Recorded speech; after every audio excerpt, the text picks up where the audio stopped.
இன்னைக்கு கொயக்கா டீமை 2ஆக பொளந்த ராணவ். ராணவ் வந்து தரமா செஞ்சுட்ருக்காப்புல. அந்த ஒரு டாஸ்க்ல வந்து பார்த்தீங்கன்னா, யார் வொர்ஸ்ட் பெர்ஃபார்மர்ல வந்து சௌந்தர்யா வந்து பொளந்து விட்டாப்படி. அதுக்கப்புறம் சௌந்தர்யா போய் கதற ஆரம்பிச்சுட்டாய்ங்க. அப்புறம் ஜாக்லினையும் வந்து யார் கூட நெருங்குவீங்க, விலகுவீங்கள வந்து ஜாக்லின சொல்லியிருக்கப்ப, அத பத்தி ஜாக்லின் கூப்பிட்டு கேட்கறாங்க. ஜாக்லின்னு நம்ம ராணுவ கான்வர்சேஷன்ல தேவையில்லாம ரயான் உள்ள வந்து சும்மா வகையா வாங்குனாப்புல. அடிச்சு நொறுக்கிட்டாப்புல ராணவ்.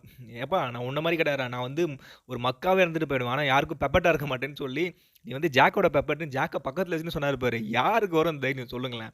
எல்லாருமே வந்து கும்பல் கும்பல்ஸா உட்காந்துக்கிட்டு ரயானோட கேம் பாவம் பாவம் இது மாரி ஆயிட்டான்ப்பான்னு சொல்லி புலம்பிட்டு இருக்காங்க. ஆனா ஃபேஸ் டு ஃபேஸ் டைரக்ட்டா போய் அடிச்சு விட்டாப்படி.